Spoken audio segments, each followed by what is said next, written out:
ओम शांति।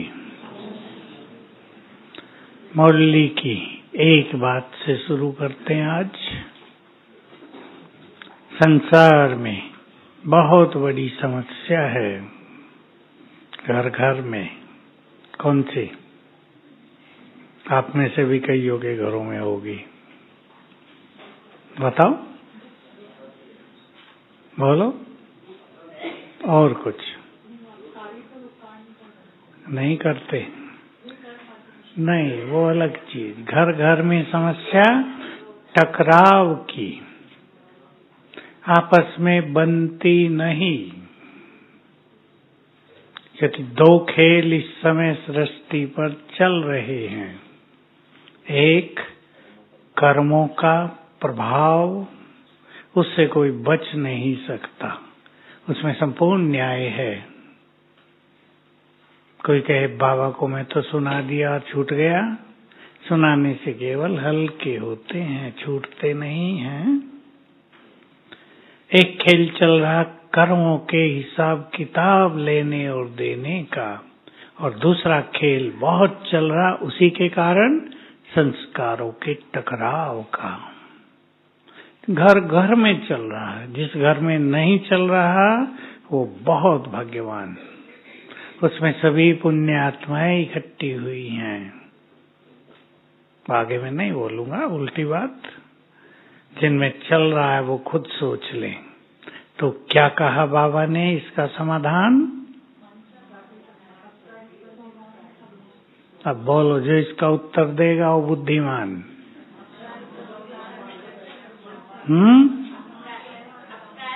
वो हो गया, वो उत्तर नहीं है। आप कैसे अपने घर में अपकारी पे उपकार करोगे? होगा नहीं। भाई लोग उत्तर देंगे।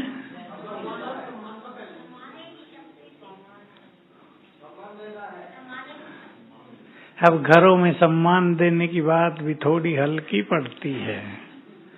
बहू सास को सम्मान नहीं देती, इतने तक। बच्चे माँ को सम्मान नहीं देते। नहीं, उत्तर अभी नहीं है। आप सुनो उत्तर, सभी बुद्धिमान हो आप। उत्तर सुनो। दूसरों के ओरिजिनल संस्कारों के रूप में सबको देखो। क्योंकि वर्तमान जो हमें दिखाई देता है वो सबकी नीचे उतरी हुई स्थिति है। न जाने कौन क्या पाप कर्म करके आया है। मेरे पास तो आते हैं लोग रोज, मानसिक रूप से अति पीड़ित। देखकर ही लगता है, उनकी माँ को तो नहीं कहा जाता, पर आत्मा अति विकर्मों से जूझ कर आई है। सताया है बहुतों को, इसलिए मन का सुख खत्म है। तो संस्कारों का टकराव एक बड़ी समस्या है संगठनों में, और ये जहां तहां होता है। जो संगठन इससे मुक्त हैं वो बहुत पावरफुल हैं। उनकी सेवाएं सुंदर होती हैं, बड़े बड़े काम सहज पूर्ण हो जाते हैं। और जहां दो ही रहते हैं और एक का मुंह किधर, एक का मुंह दक्षिण में, एक का उत्तर में, तो वहां न सेवाएं, न खुशी शांति संतुष्टता, न जीवन जीने का आनंद। क्या करेंगे? क्या करेंगे? पहली चीज, आज कुछ चीजें सबको करने का संकल्प करना है। पहली चीज, अपने को झुका कर चलना। दूसरा व्यक्ति बात नहीं करता, ईगो होता है मनुष्य में, अहंकार। वो करे पहले, वो झुके पहले। लेकिन महान वही जो झुके, जो अपने को महान समझे वो झुके, बात करे, सम्मान दे। भले वो सम्मान के पात्र हो या ना हो। आपको लगे इन्हें क्या सम्मान दें, ये तो काम के ही नहीं है। लेकिन कुछ काम के तो हैं। किस काम के बताओ? सभी भगवान के बच्चे हैं। इसमें तो कुछ और सोचने की जरूरत ही नहीं। सब में बहुत क्वालिटी थी, उतर के नीचे आ गए हैं।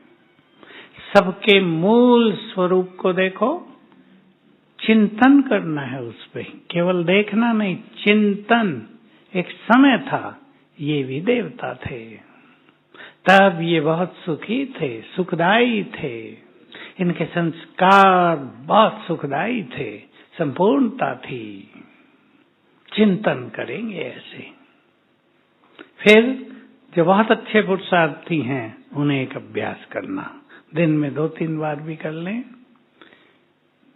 जिसको भी देखें उसके पीछे उसका संपूर्ण फरिश्ता स्वरूप देखें। पीछे खड़ा है यहाँ, जैसे दिखाता है ना ब्रह्मा के पीछे विष्णु या श्री कृष्ण, ऐसे खड़ा है। एक बार भी रुक कर 10-20 को देख लो इस नजर से। ये वर्तमान स्वरूप, ये इनका मूल स्वरूप, आदि संस्कार, ये ओरिजिनल संस्कार इनके। तो क्या फायदा होगा? बोलो कुमार। हमसे बहुत पॉजिटिव संकल्प उनको जाएंगे, और हमारे सुंदर संकल्प, ये शुभ भावनाओं में आप ही बदल जाएंगे। हमारे सुंदर संकल्प उनके मन में भी अगर हमारे पास लिए कुछ है वो बदल जाएगा। हमारी ये महान वृत्ति, इसको वृत्ति कहते हैं।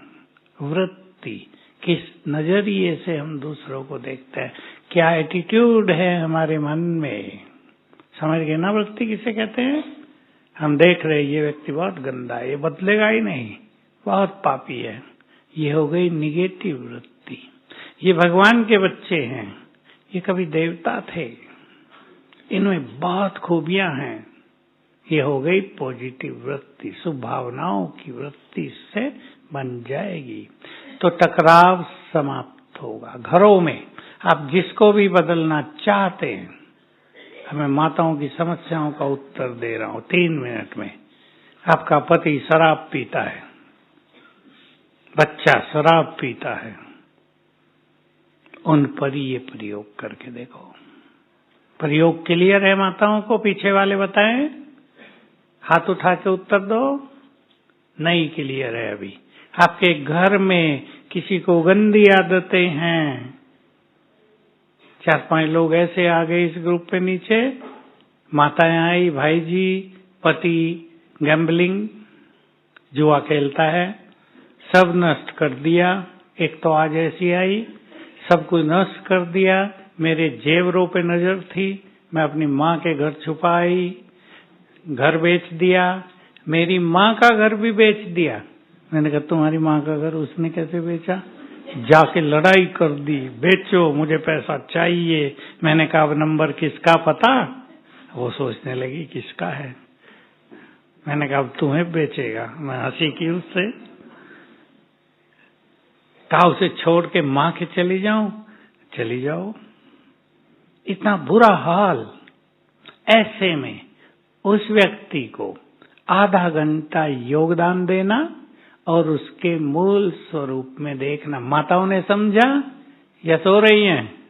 हाथ उठाओ पीछे वाली जिन्होंने समझ लिया, जग जाओ जिनको नींद आ रही। खाना ज्यादा खा लिया हो कहीं, आज ब्रह्मा भोजन है ना, टेस्टी। तो ऐसे समस्याओं का समाधान करना है।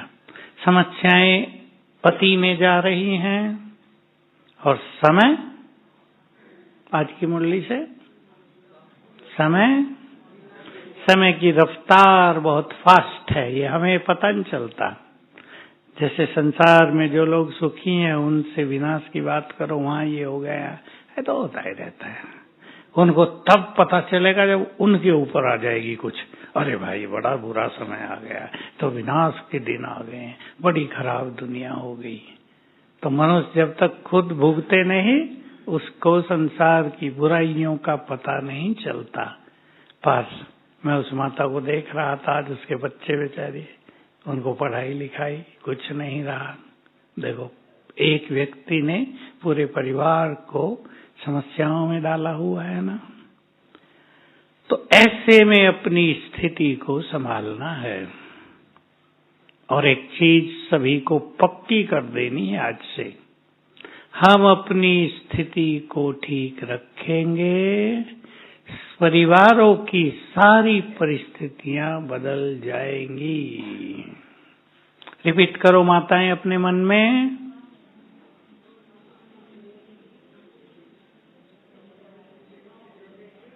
क्योंकि क्या होता है, जब व्यक्ति ऐसी परेशानियों में उलझ जाता है, उसको समझ में कुछ नहीं आता।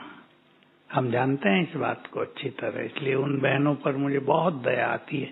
ये बेचारी कहाँ तो योग करेंगी, मुरली पढ़ते हैं, बस पढ़ रहे हैं और अंदर कुछ नहीं जा रहा है, ऐसा हो रहा है। क्योंकि परिवारों की बड़ी समस्या, जिसको जीवन दिया पति, वो जीवन नष्ट करने पे तुल गया है और बिल्कुल नहीं समझते। मैंने कहा बहुत बुरा है क्या तुम्हारा पति? कहा नहीं, गुणवान पूरा, पर आदत पड़ गई गैम्बलिंग की। तो देखो सारे गुण छुप गए ना, नष्ट हो गए, उनकी कोई वैल्यू ही नहीं रही। ऐसी 2 माताएं आई जो बोलती मेरा पति अति गुणवान है, हम तो धारण कर रहे जिन गुणों को, वो गुण उसमें पहले से ही हैं, पर बस एक ये बात ने सब कुछ नष्ट कर दिया है। तो माताएं ध्यान दें, समाधान आपके पास है। आ जाओ आगे, आ जाओ, पीछे वाले खड़े आगे आओ। समाधान आपके पास है। समझ गया कौन सा समाधान? बोलो कौन सा? अपनी स्थिति को अच्छा रखना। और याद करो बाबा का महावाक्य, स्वस्थिति अच्छी होगी तो परिस्थितियां बदल जाएंगी, और स्वस्थिति बनाने की विधि है श्रेष्ठ स्वमान। ये भगवान वाच है। श्रेष्ठ स्वमान से स्थिति श्रेष्ठ, स्थिति श्रेष्ठ तो परिस्थितियां आप ही बदलने लगेगी। अब देखो क्या होगा, उदाहरण ले ले इसी व्यक्ति का जो जुआ खेल रहा है, उसकी बुद्धि बदलने लगेगी, उसको अपनी जिम्मेदारियों का रियलाइजेशन होने लगेगा। मेरे 2 बच्चे भी तो हैं, मुझे परिवार पे तो ध्यान देना चाहिए। ये आपकी श्रेष्ठ स्थिति से दूसरों के विचारों में परिवर्तन आप ही आ जाएगा। ये है शुभ भावनाएं। तो बहुत पक्का कर दें, आज स्थिति संभालनी है। बाबा का बहुत अच्छा महावाक्य है, जो अपनी स्थिति संभालना जानते हैं वही विश्व को संभालेंगे। 2 युग तक संभाला है विश्व, पिछले 2 युग इस देव देवियां बनकर संसार को संभाला है, 4 युग संभालेंगे। लेकिन ये सब काम उनके ही द्वारा होगा जो स्वराज्य अधिकारी बन जाएंगे। स्वराज्य अधिकारी का अर्थ तो समझते हैं ना, अपनी स्थिति को संभालने वाले, अपने राजा, अपने मन के राजा, बुद्धि के राजा।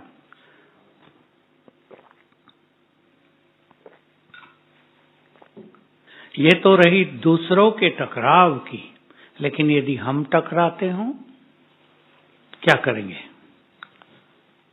बोलो, उत्तर पहले आपको देना। कुमार लोग,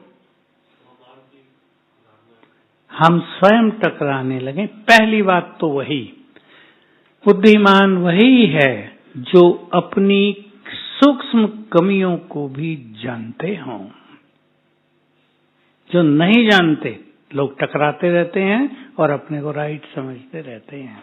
आई एम राइट, मैं बिल्कुल राइट हूं, गलती उसकी है।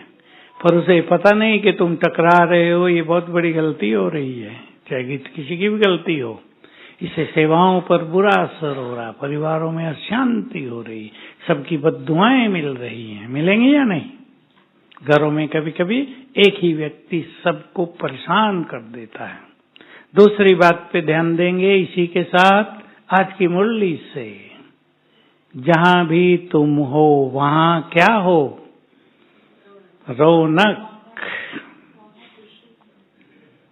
बहुत अच्छा शब्द बोला बाबा ने, रौनक हो जाए।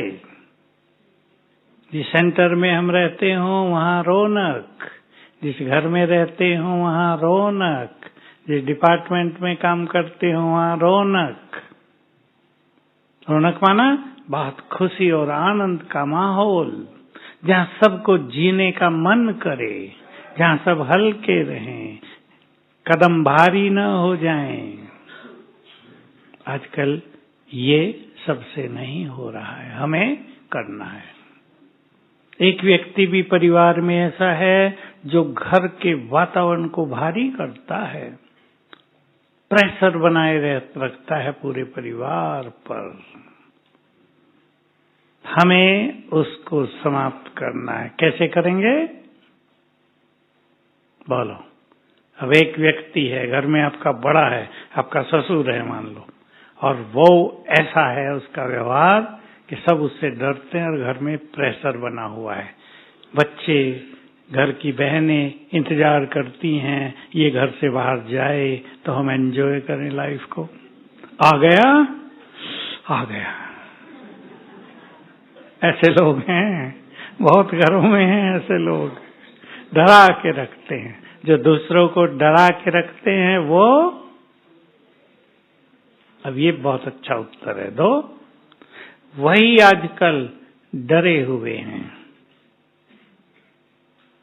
बहुत छोटी छोटी लड़कियां, डर लगती है, डर लगता है।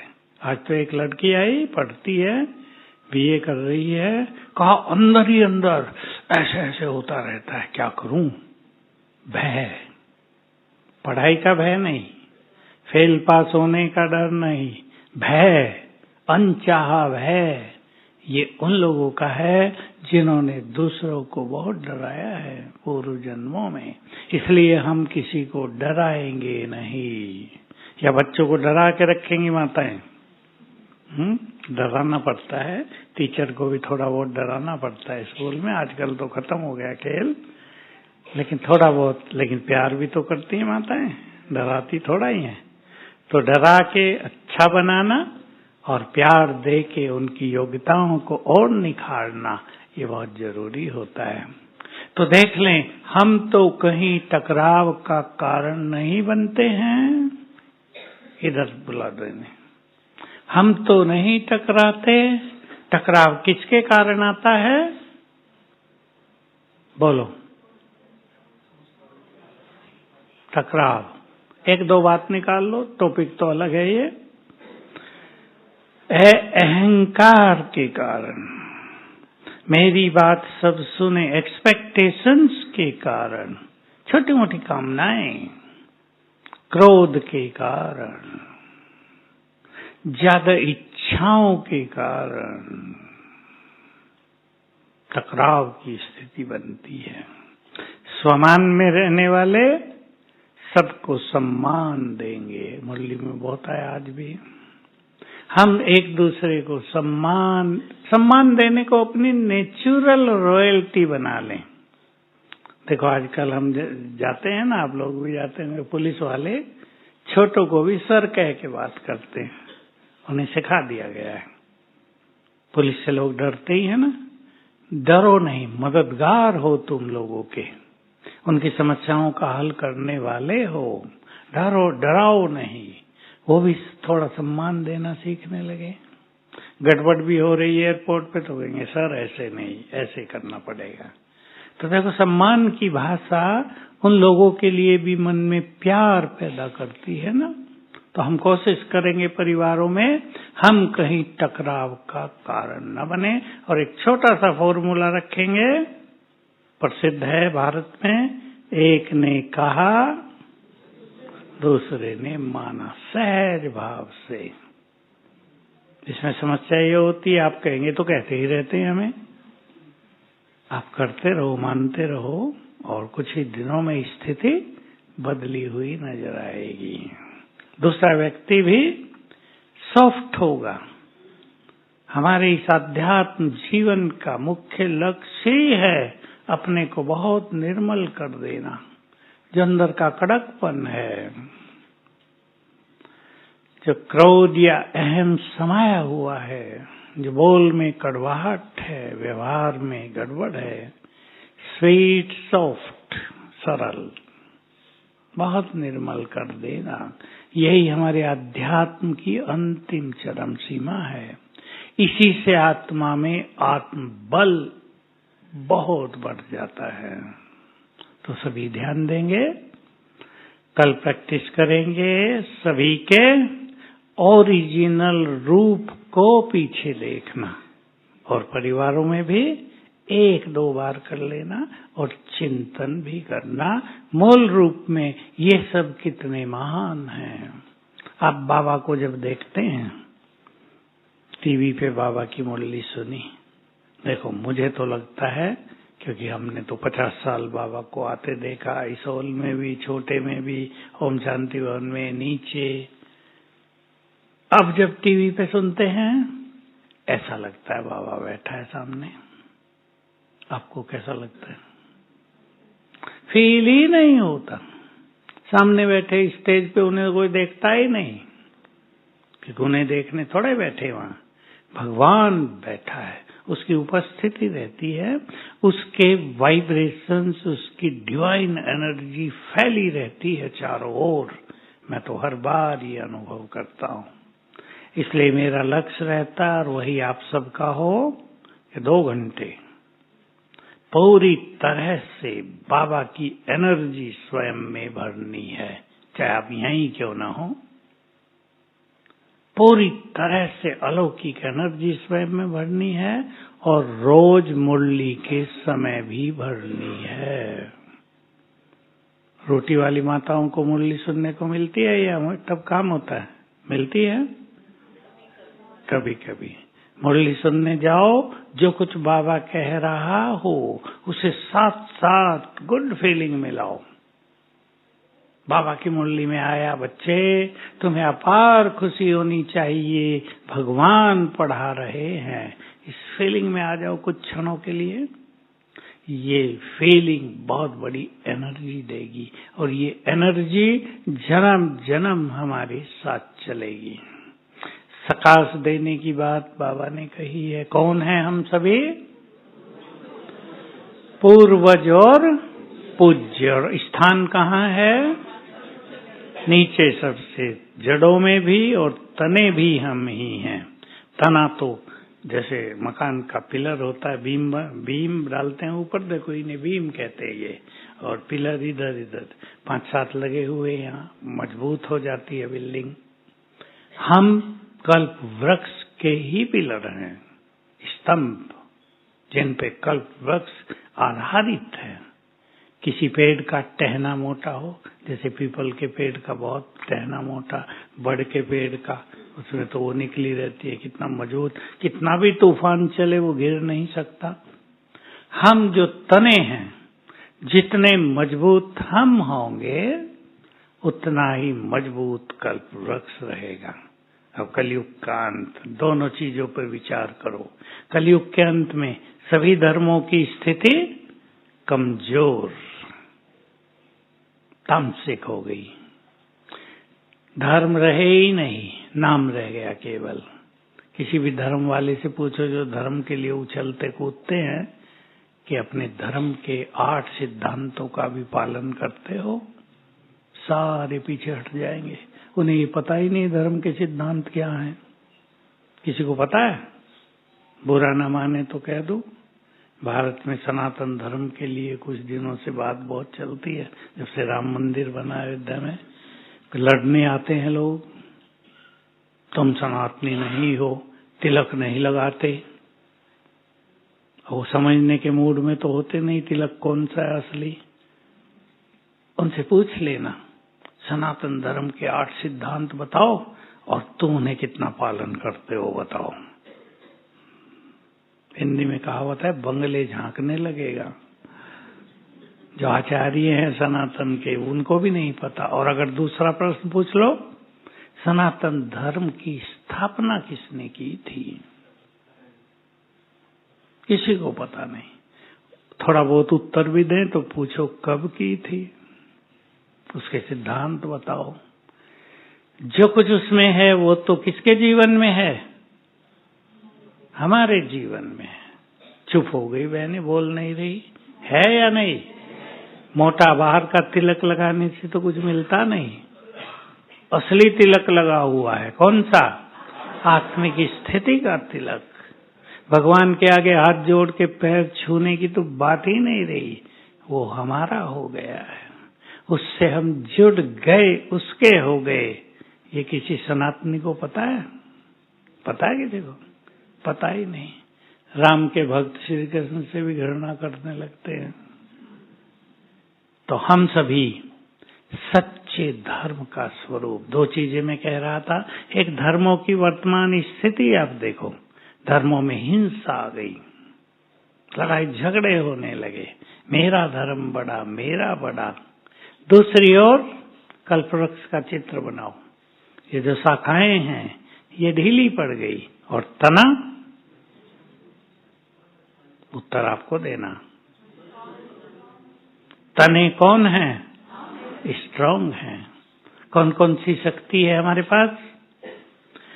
पवित्रता की शक्ति, योग की शक्ति, ज्ञान का बल, धारणाओं का बल, ये बहुत बड़ी चीज है। और आगे आओ, वहां ना बैठो, ये सब बल हमारे पास है ना।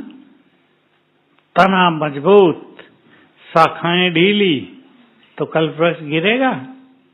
गिरेगा? शाखाएं टूट सकती है, कल्पवृक्ष नहीं गिर सकता। कितना सुंदर खेल है।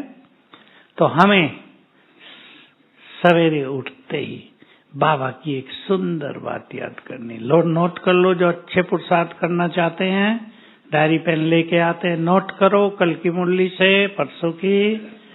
तुम्हारा पार्ट ही है सबको सकाश देने का। उठते ही याद कर लेना। माताएं घर में सोचती है ना, मेरा पार्ट है बच्चों को भोजन दे के, टिफिन बना के स्कूल भेजने का। करते हैं ना उसको। ये व्यक्ति बीमार हो गया, अब मेरा कर्तव्य है इसको ठीक कराने में, इसको मदद, चाहे डॉक्टर को ले जानी हो, चाहे कुछ और करना हो। ये हमारे पार्ट है ना। हमारा पार्ट है सृष्टि को सकाश देने का। दूसरी सुंदर बात, कभी नहीं भूलना। वो तो कभी नहीं भूलें जो अपने को बहुत अच्छे पुरुषार्थी समझते हैं, वो भी कभी नहीं भूलें जो विजयी रत्न हैं। ये विजयी रत्नों के लिए मुख्य बात है, लेकिन अच्छे पुरुषार्थियों के लिए भी। अच्छे पुरुषार्थी 8 तो महान, उनकी बात तो छोड़ो, फिर 108 महान आत्माएं सृष्टि की। उसमें भी पहले 25 सर्व महान, ब्यूटी ऑफ द वर्ल्ड, ताकत है वर्ल्ड की वो। उसके बाद भी 1000 आत्माएं, 1008 और बहुत अच्छी आत्माएं, जिनकी प्योरिटी का बल संसार को मिलता है, जिनकी योग शक्ति संसार को शक्ति देती है। फिर और आगे चलो, कितने? मैं 16,108 को नहीं कहता, क्योंकि 16,108 तो त्रेता के अंत तक के प्रिंसेस राजा रानी हैं, उनमें ढीले भी बहुत हैं, वो कोई श्रेष्ठ योगी नहीं होते। पर अगले और 2-3 हजार आत्माएं इस ब्राह्मण परिवार में श्रेष्ठ योगी, जिनकी बुद्धि चारों ओर से हटी हुई है, जो अच्छी कमाई में लगे हुए हैं। सोचना आपको है, आप कहाँ हैं उनमें से। जो उलझे हुए हैं परिवारों में, उनकी अलग बात, वो किसी की उलझन नहीं मिटा पाएंगे। तो याद रखेंगे, भगवान वाच, जैसे बाबा की आवाज आ रही हो, बच्चे, जैसे मैंने तुम्हारी शक्तियों से पालना की, तुम भी दूसरों की करो। ये 2 महावाक्य रौनक लाएंगे जीवन में, सवेरे के टाइम को एनर्जेटिक कर देंगे, बहुत आनंदकारी होगा समय। सवेरे के समय के लिए विशेष रूप से याद रखेंगे, केवल योग नहीं करना है, और क्या? योग से सकाश मिलेगी। और बोलो, और क्या? जिसका जितना सुंदर चिंतन होगा उतनी अच्छी स्थिति सवेरे सवेरे रोज बनेगी। इसलिए पहले 5 मिनट आज से सबको करना है। मैं आत्मा हूं, इसका बहुत अच्छा चिंतन, क्योंकि हमें इस स्मृति को नेचुरल कर देना है। जैसे हम मनुष्य हैं, ये हमारी स्मृति नेचुरल हो गई ना, सोचना ही नहीं पड़ता, हम मनुष्य हैं। बाबा इसे देवान की स्थिति कहते हैं, मैं सरल शब्द कह रहा हूं, हम मनुष्य हैं। ऐसे ही मैं आत्मा हूं। अब चिंतन कैसे करेंगे? मैं इस देह की मालिक हूं। चिंतन अंडरलाइन करें सभी, जिनको सवेरे के टाइम को आनंदित करना है वो चिंतन बढ़ाएंगे। चिंतन का एक तरीका, मैं आत्मा यहाँ बैठी हूँ, मैं परम धाम से इस तन में अवतरित हुई हूँ, ये मेरा तन है। मैंने ऐसे अनेक तन लिए हैं और छोड़े हैं, अब इस तन में हूँ। बहुत भाग्यवान, भगवान के पास आ गए, उसका साथ मिल गया। मैं इस देह से एकदम न्यारी हूँ। ये चिंतन है, बार बार कर लो। मैं आत्मा हूँ, इस देह में बैठी हूँ, भ्रकुटी की कुटिया में हूँ। इस देह में मैं फरिश्ता हूँ, अंग अंग से लाइट माइट फैल रही है। चिंतन शुरू करेंगे, नया नया आता रहेगा। 5 मिनट बस। फिर अच्छी ड्रिल करना। आज बाबा ने बहुत अच्छी ड्रिल बताई थी मुरली में। कौन सी? फरिश्ता सो। कौन कौन करना चाहेंगे?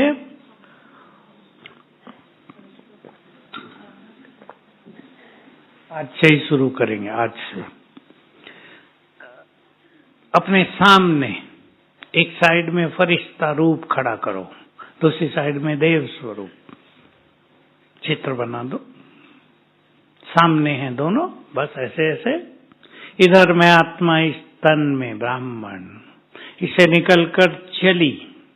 अब अपने को आत्मा देखेंगे, आत्मा जा रही है, लाइट माइट फैलाती हुई फरिश्ते के तन में बैठ गई। कुछ देर फरिश्ते के तन में, वहां से निकली, चली, देव शरीर में बैठ गई। फिर वापिस आई ब्राह्मण शरीर में। पहला राउंड। अब दूसरा। फिर मैं आत्मा यहां से निकली, मैं पवित्र आत्मा हूं। पवित्रता की किरणें फैलाते हुए प्रवेश कर लिया फरिश्ते रूप में।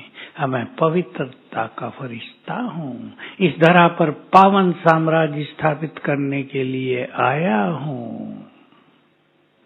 फिर वहां से चली देव स्वरूप में। इस देह को छोड़ने के बाद मैं ऐसा देवता देवी बन जाऊंगी,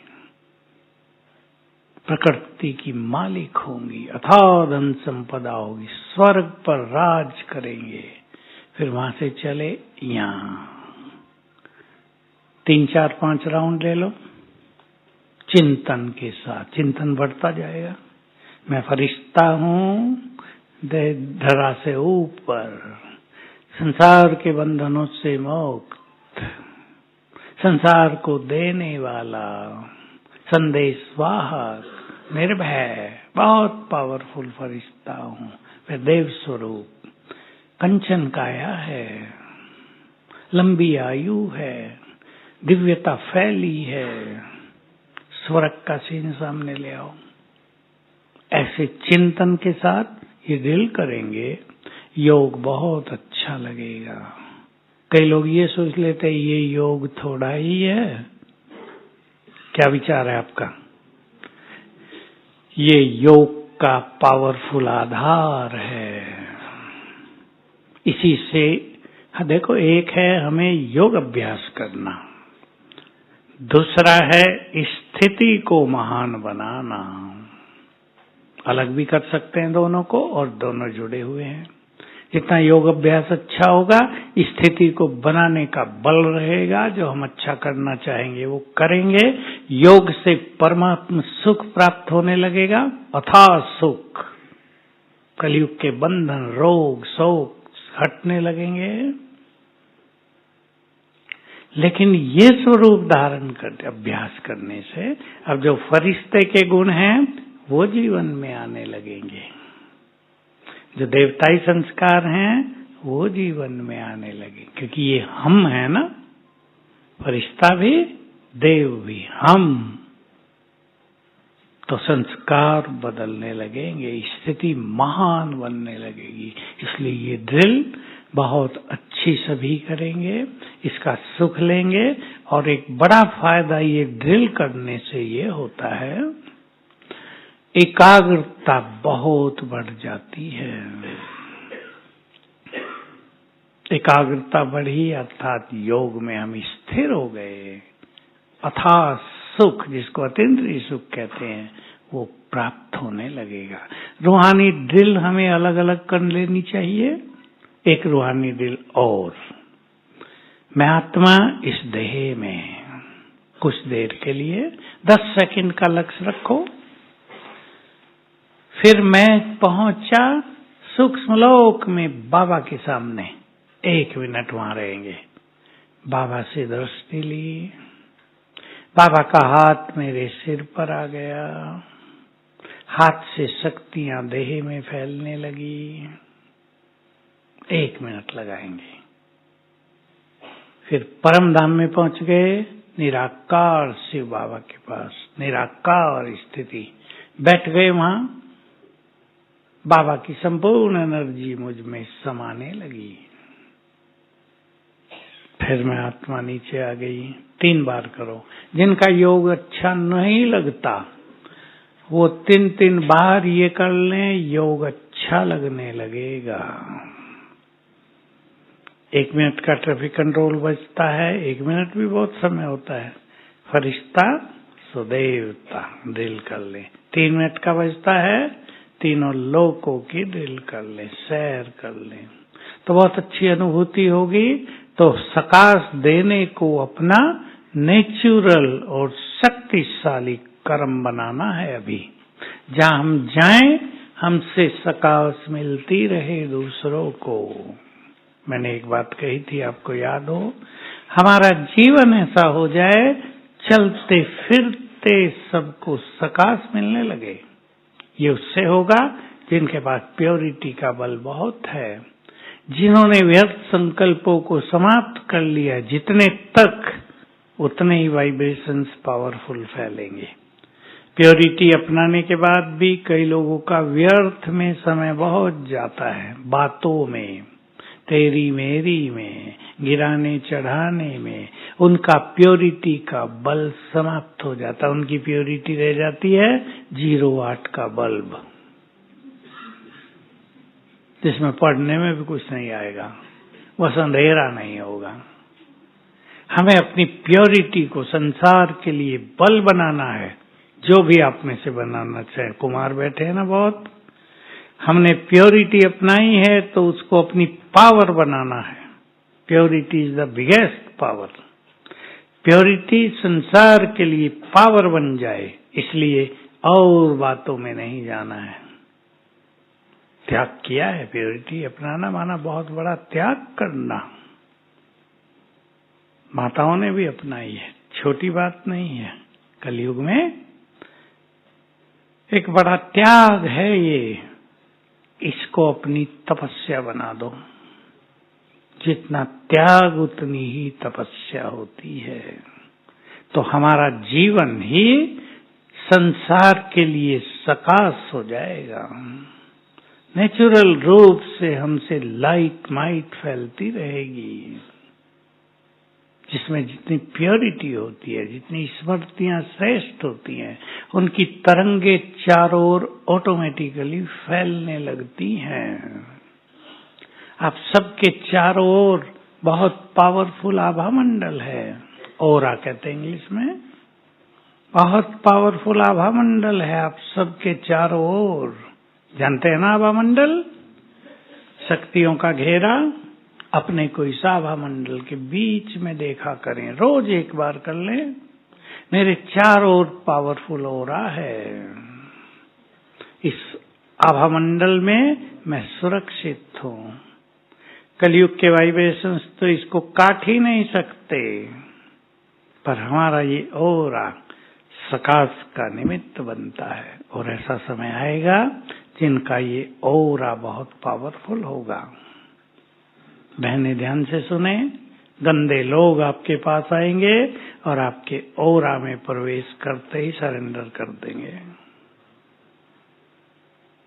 जिस वृत्ति से आए अब हाथ जोड़ के चरण छुएंगे। हमारे चारों ओर पावरफुल हो रहा है, हम इसको बढ़ाते चलें तो सवेरे से ही सकाश देना प्रारंभ करेंगे। और बाबा की भी ये बात भूलेंगे नहीं, सकाश देने में लग जाओ, जीवन के सभी विघ्न आपे ही नष्ट हो जाएंगे। घरों में जिनके भी विघ्न हैं 15 मिनट का नियम बना दो, संसार को वाइब्रेशंस देने हैं, आपके विघ्न सब समाप्त हो जाएंगे। तो संसार की प्यासी आत्माएं हम सब की ओर देख रही हैं या नहीं? बाबा ने भी कहा। और बहुत लोग देखो मंदिरों में भटक रहे हैं, हे देवी ये कर दो, रक्षा करो, भय बहुत है, परिवारों में समस्याएं बहुतों के हैं। 1-2 केस आजकल ऐसे चल रहे हैं, लड़कियों ने अपने पति को जो मार दिया, किसी से और से प्यार हो गया और अपने को मारा, और कैसी दुर्गति की उसकी। मेरठ का तो एक बड़ा कांड आ रहा है आजकल, कितने टुकड़े कर दिए उसके, ड्रम में डाल दिया, ऊपर सीमेंट की बोरी डाली, उस पे पानी डाला ताकि जम जाए, और देखो करनी भाग्य। पुलिस आई, ढूंढ पड़ गई, कहाँ 15 दिन से उसके परिवार वाले ढूंढ रहे। पुलिस आई, छोटी बच्ची, कहा पापा ड्रम में है, पापा ड्रम में। वो समझे नहीं, आखिर किसी का ध्यान गया ये कुछ कह रही है, तब वो काटा, देखा दुर्गति। ऐसी लड़कियां हैं, किसी के प्यार में फंस के, अभी फांसी होगी ना दोनों को अरेस्ट कर लिया गया है। फांसी के अलावा कुछ नहीं, क्योंकि सब कबूल कर लिया उन्होंने, रिकॉर्ड कर लिए पुलिस ने उनके। तो सबको सकाश देनी है और महान कार्य करने हैं। ओम शांति।